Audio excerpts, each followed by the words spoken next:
Badan Perlindungan Pekerja Migran Indonesia atau BP2MI melaksanakan sosialisasi terkait tindak pidana perdagangan orang atau TPPO di Aula Pertanian Pedka Raped Desa Sukajadi, Kecamatan Mande, Kabupaten Cianjur, Jawa Barat pada Jumat 8 Maret tahun 2024. Hal tersebut dilaksanakan untuk memberikan pemahaman kepada masyarakat terkait TPPO itu sendiri.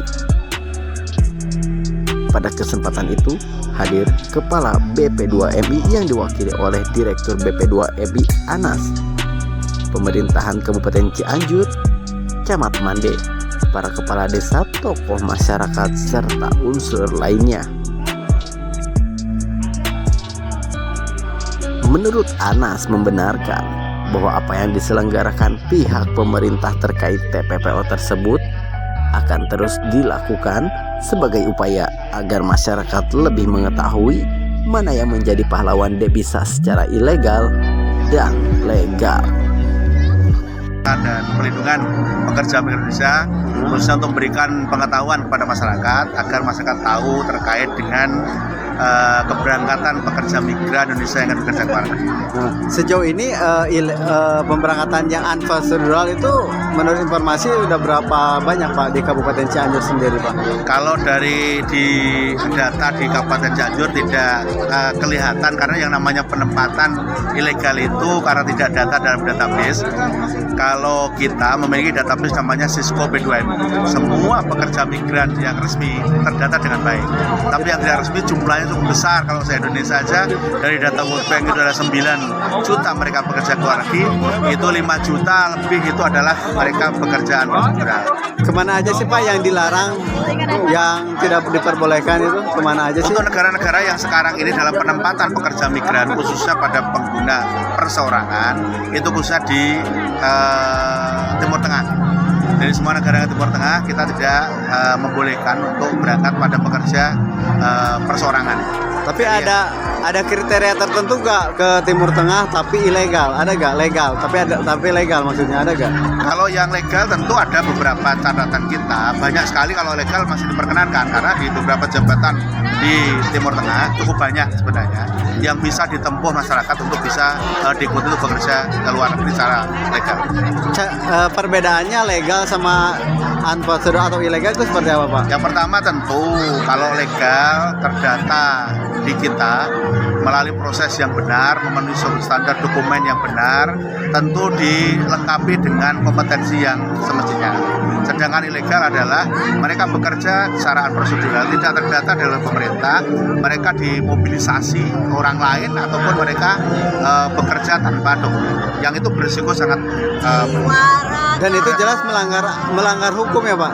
Oh betul, jelas. Makanya di dalam rangka kita memberikan pemahaman kepada masyarakat, upaya-upaya sosialisasi inilah yang penting agar masyarakat tidak terjerat dengan penempatan ilegal pekerja migran Indonesia. Setelah ini apa langkah yang harus dilakukan biar warga lebih mengerti? Kami akan menggandeng karena bisa sinergi di dalam penempatan itu adalah ada sinergitas kelembagaan yang kita bangun mulai dari pemerintah pusat dengan pemerintah daerah, baik itu provinsi, kabupaten, kota sampai dengan pemerintah desa.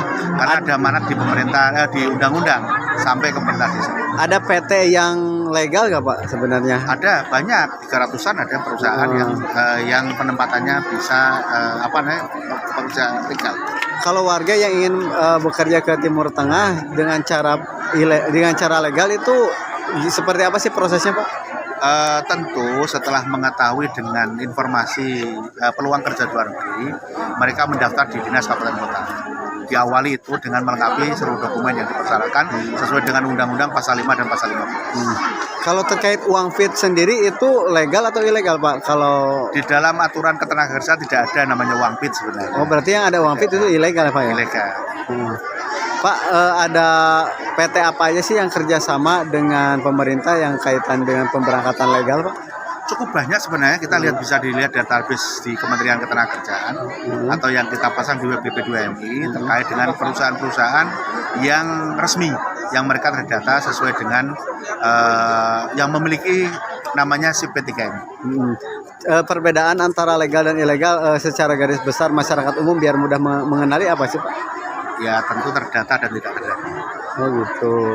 Pak, ada yang ingin disampaikan kan Pak, mungkin untuk masyarakat biar lebih mengerti Pak?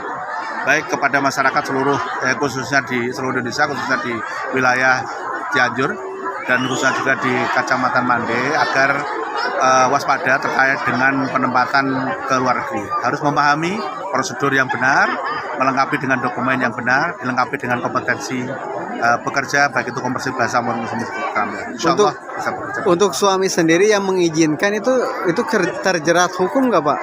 Yang berangkat ilegal dengan persetujuan suami itu suaminya ikut terjerat nggak Pak?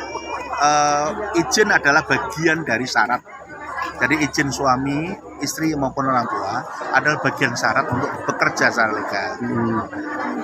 Oh jadi kalau berangkat secara ilegal suami mengizinkan itu ikut juga bertanggung jawab ya Pak? Kalau kita lihat dari semua jeratan yang menyangkut pekerja ilegal secara otomatis pasti akan terjerat semuanya.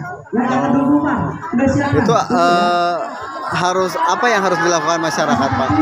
Ya tentu tadi memahami. Jadi masyarakat harus diberikan penjelasan, diberikan keterampilan, diberikan edukasi agar masyarakat itu tidak terjerat dengan penempatan ilegal. Itu yang paling penting sebenarnya. Cara untuk berangkat ke Timur Tengah Pak secara legal itu seperti apa sih prosesnya Pak? Prosesnya sama. Jadi seluruh negara itu proses sama dimulai dengan penyiapan dokumen. Jadi dokumen yang lengkap sesuai dengan Undang-Undang Pasal 5 dan Pasal 13 di Undang-Undang 18 tahun 2017 tentang perlindungan pekerja migran Indonesia, dan kemudian juga mengenali kalau itu penempatan itu kan berbagai macam. Ada penempatan B2B, penempatan C2C, penempatan C2P, ada persorangan dan UKPS. Itu harus dikenali dulu sehingga nanti seperti apa dia melakukan langkah-langkah ke depannya. Ada sanksi nggak kepada pihak oknum sponsor Pak, ada hukumannya enggak? Belum, sekarang ini jeratan yang sudah dikenakan pada mereka adalah penjara bagi mereka pelaku penempatan ilegal. Oh, penjara ya. Ya. Pas setelah ini akan ada kegiatan apa lagi Pak?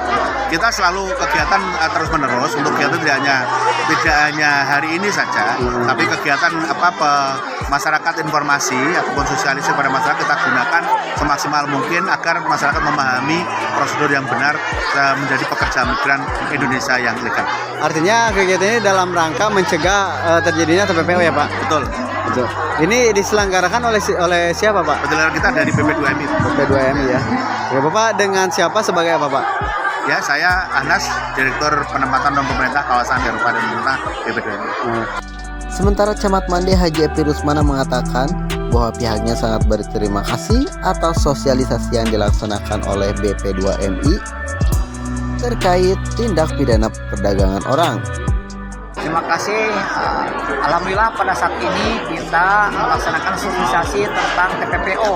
Ya, intinya penyalur TKI yang dilaksanakan di Kecamatan Mande, tempatnya di Gedung Rapet, Kabupaten Cianjur.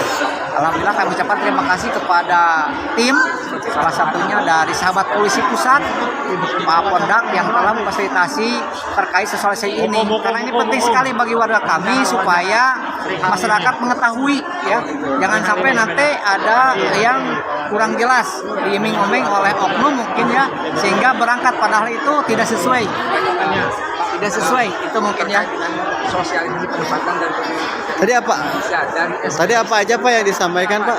terkait tadi informasi yang legal, bahkan menyampaikan sekarang ingin bekerja di luar negeri itu sudah ada aplikasinya melalui online. Jadi warga masyarakat supaya hati-hati kalau ada yang menawarkan atau ingin tenaga kerja bekerja di luar negeri. Ya. Mungkin selanjutnya akan ada sosialisasi di tingkat desa Pak? Untuk sementara kita udah ini sekalian Pak Kades, PKK dari pusat dari desa, RT RW sudah kita libatkan. Tokoh ulama, tokoh masyarakat hadir. Berarti ini yang dilibatkan siapa aja Pak selain kepala desa? Ini kan saya sampaikan barusan, MUI, tokoh masyarakat, perwakilan tokoh agama, RT RW, para kader semua PKK itu hadir. Dan juga ada tanya jawab barusan juga. Ya alhamdulillah masyarakat kami di sini ada pencerahan tentang penyaluran TKI ini. Untuk narasumbernya tadi dari pusat ya, yaitu dari BP2MI, BP2MI, ya, Badan Pengelolaan Perlindungan Migran Indonesia. Nah, mungkin akan ada penekanan ke masyarakat agar Kita tidak nanti terjebak. disosialisasikan lagi di tingkat desa, bahkan di tingkat RW di dalam waktu-waktu yang lain. Nah, ya.